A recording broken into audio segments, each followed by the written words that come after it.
you welcome Australia's own George, Ferocious Kambosos Jr.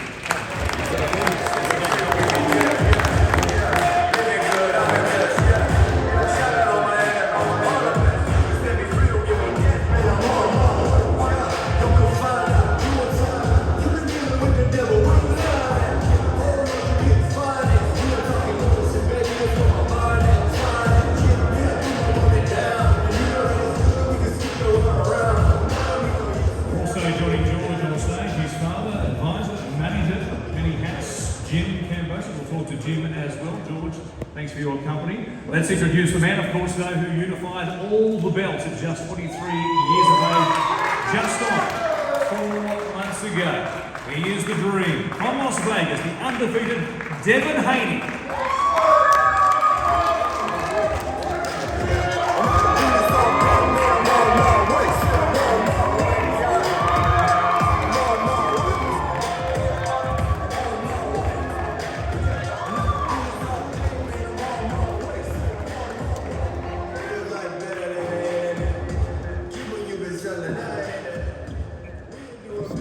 Kambosos clan.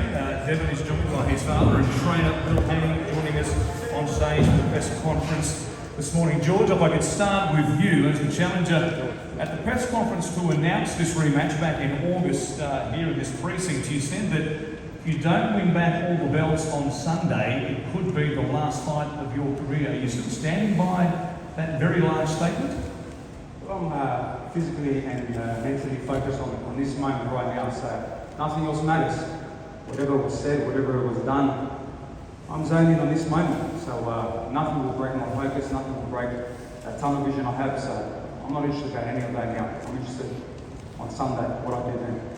Your team has been based at an undisclosed location here in Melbourne for the lead up to this fight. You have a much smaller crew around you, a change in management, a change in training.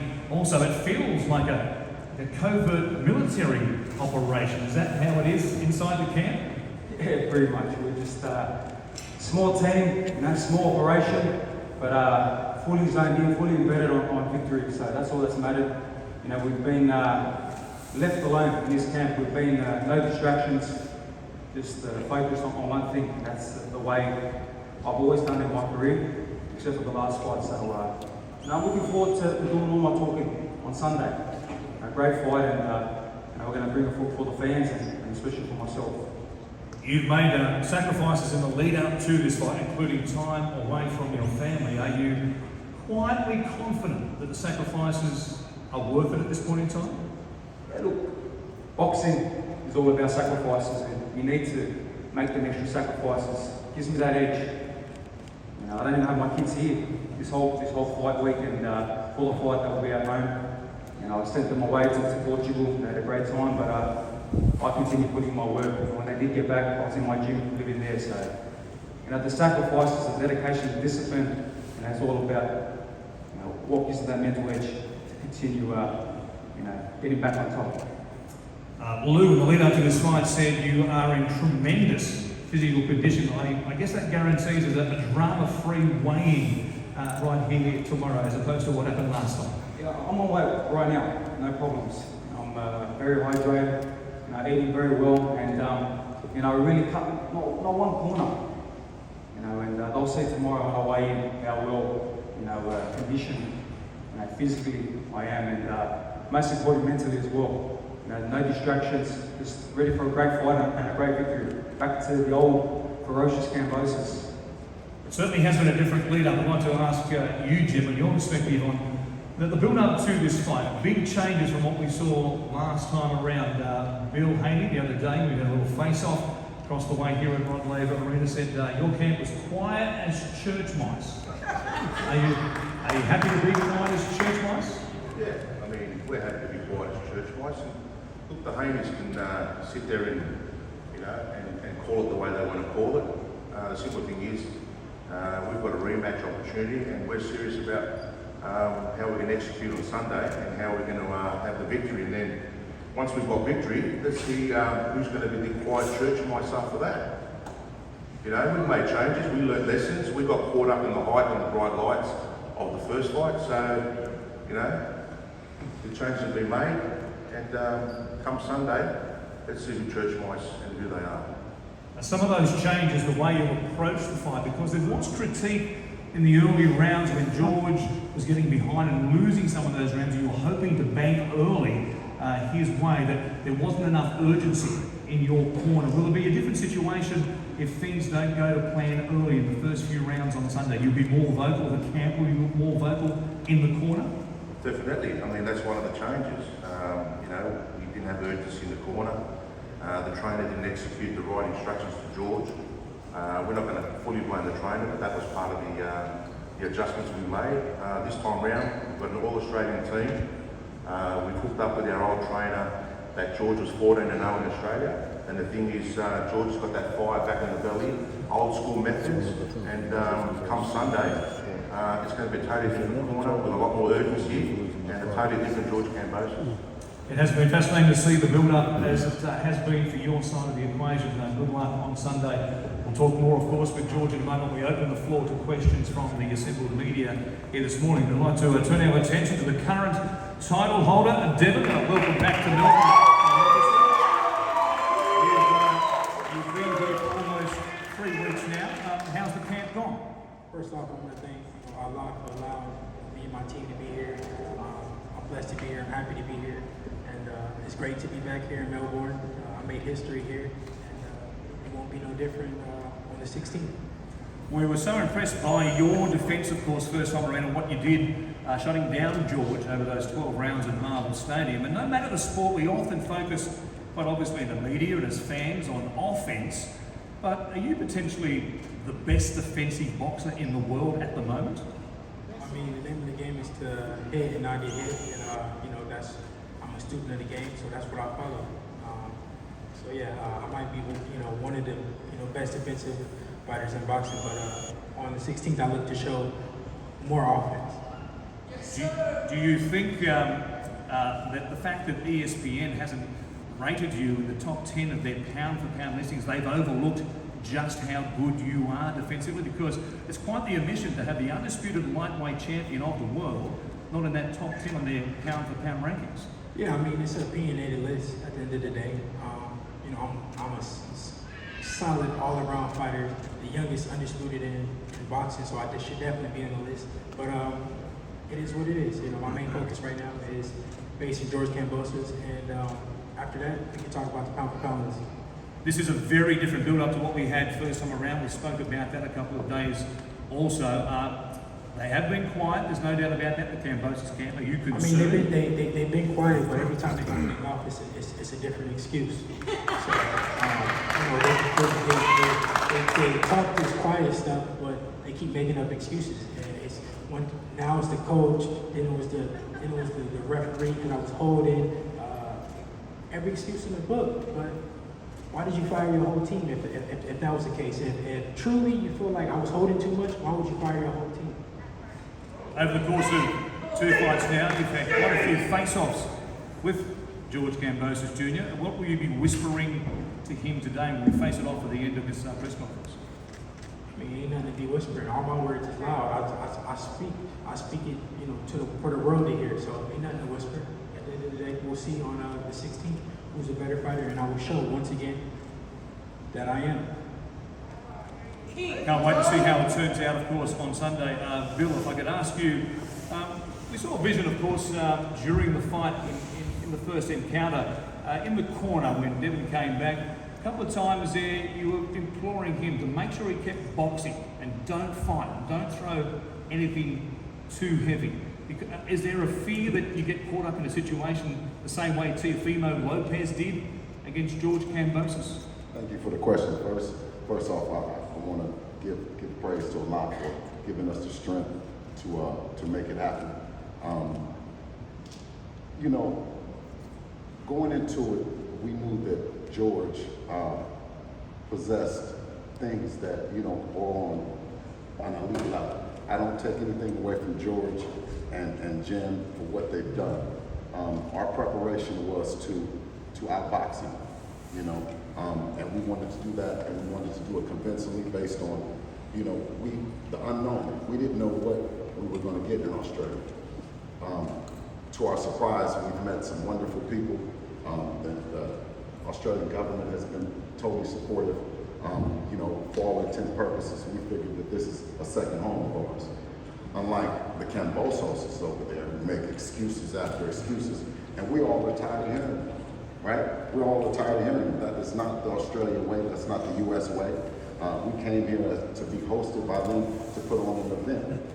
They continue to quote different, Dev gave me one job today, right? Long way, he told me to go out and get this for George.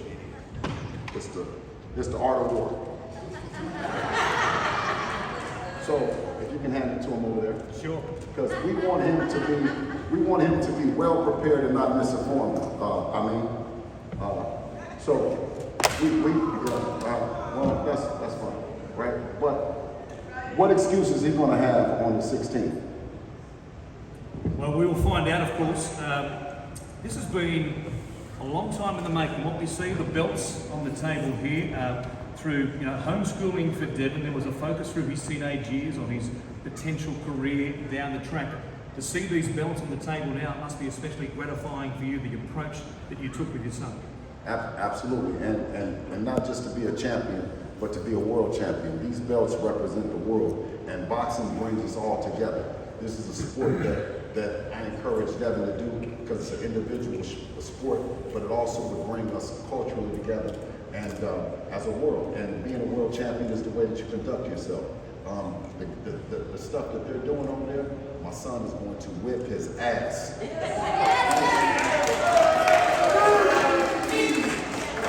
I'm going to get a response from George, The Art of War by Sun Tzu. I think you quoted The Art of War last time around.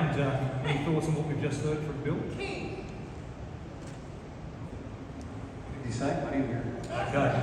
Earmuffs on and covert military operation continues on here today. I want to open the floor now to questions from the media who have joined us here. And Peter Bedell from the Courier Mail is with us in the News Corp publications. Peter, great to see you. Yeah, thanks, Lauren. Hi, George. Peter Bedell from the Courier Mail. We obviously have spoken a few times. I know your mentality going into this fight, but can you just give me a response to what they've said? I mean, they think you're full of excuses, that you're making cheap excuses for your loss in the first fight. What do you say to that? There's no excuses. Whatever they're saying, that's no problem. Whatever they've done with their preparation, whatever is on them one. That's okay. We're saying on one thing, like I said, everything is perfect on our side, and I'm looking forward to a great fight. That's all I'm focused on. I'm not focused on anything else. They want to talk, they want to say things, beautiful. They want to try to give me a present there. Thank you, but I don't need that. I've got my What mistakes did you make specifically in the first fight, and how do you rectify those for this fight to get those belts back? Look, the changes have been made. You learn from the losses, come back a better fighter. So I've made my changes. I've looked at certain things, and I've gone back to my roots as well. So we're just focused. I'm not going to give anything away. I'm just zoned in. And Sundays we'll do more talking. Let's see who laughs last. That's what I'm saying. Hi George, Darren Walker, mate. It's no secret that Devin's left jab caused trouble last time. What have you got in store to combat that this time? Yeah, he's got a fantastic jab, but we're putting fantastic work to evade not only his jab, but whatever he tries to bring. It doesn't matter. Did I let him jab too much? He's got a great jab, but that's why boxing is the sweet science. It's the unknown as well. That's why we love this sport so much. So I don't know what I'm about to bring, and again, I don't know what he's about to bring. He might bring this Tora Gate kind of style. Supposedly, he talks about the pound for pound list. He wants to get in and throw a lot of offense. Might have a Tora Gate right there. Best to him. So we'll see. Bob Aaron is encouraging you to turn into a brawl. Can we expect something like that? Bob Aaron's just going to have to just watch. He's doubted me. I love Bob. But he's doubted me many times. Actually, it was a great fight before I fought Tifa my Labors. He said he had a better chance of knocking out Tyson Fury than what I did in beating Labors. So I'm waiting to see that, Bob. But I can do more, mate. be careful, I will shock the world again. And just on shocking the world, the last corresponding press conference 4 months ago was a bit of a circus. You can barely get in there. There's less people around. Does that sort of, well, you don't need any added motivation. Does that sort of make you want to prove a point as well and show people you're not yesterday's hero? It's nice and relaxed. You know, look how my camp has been out this whole week has been nice and relaxed. And I've got to obviously, appreciate the way Lou and Develop Entertainment and Top Rank and Juco and TG, Ferocious Promotions, Devin Haney Promotions. This is a beautiful run, promotion. Everything has been fantastic, and that's what boxing is about. They're giving the world a great show, and I will do my talking, like I said, on Sunday. Hi, Melissa Woods from Australian Associated Press. Devin, there was some, I suppose, criticism of the fight last time that it was boring. As being the world champion, do you feel any kind of duty, I guess, to bring more to the fight, or for you is it just about the victory? Did you enjoy the fight? Do I? Did you enjoy the fight? Bit one-sided, I suppose. I mean, that's what it's supposed to be. I mean, would the round would be mad if it was a one-sided fight? That's what I'm supposed to do in my job. That it's one-sided and it may be boring to you, and that's okay. But that means that I executed the game plan correctly and I won the fight. So it is what it is. So when we talked about, obviously I think it's like 15 knockouts and that, but for you it's just about getting the win. You don't need to sort of put on a show, I suppose. I always want to put a show on. And George, reunited with your former trainer, George, Chris Backus. Can you just talk us through what changes I guess he's made, and you talked about going back to the old school, old times, or whatever. Yeah, what's sort of different about your preparation? Look, I've gone back to my roots. Me and Chris, started many years ago. So we've taken it old school, but we have brought in a lot of new school methods as well. So we feel very comfortable in our preparation, in the dark, in the trenches we put in the work. So there is just one focus for not only me, Chris, but the whole team. One focus. I have a question for George. Why did you fire Coach Javier? That's none of your damn business. What about Peter Khan? Once again, none of your damn business.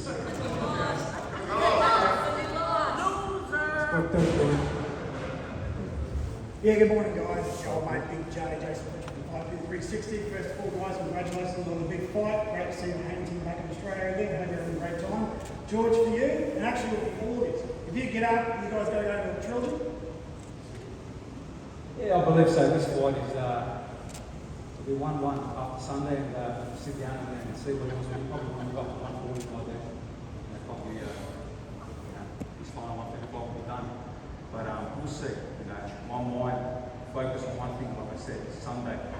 Mentally and physically zoned in on this moment only. No moment, no other moment, no third fight, none of that. No other fighters. I'm zoned on this for him.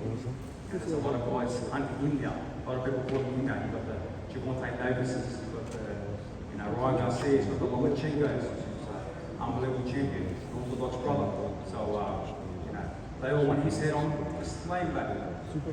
Just for you, Devin, if you get up in the week and be successful, what's your next step? There's a lot of big fights out there to be made, obviously. I've been calling for Loma for a while now, but my main focus is getting past first Kambosos, and then we can talk about what's next. Thank you. Thank you to the media for joining us here this morning. Of course, the beauty of sport is when you think you know what's going to happen. A particular event, the script gets flipped, and you never know what you're going to see here at Rod Laver.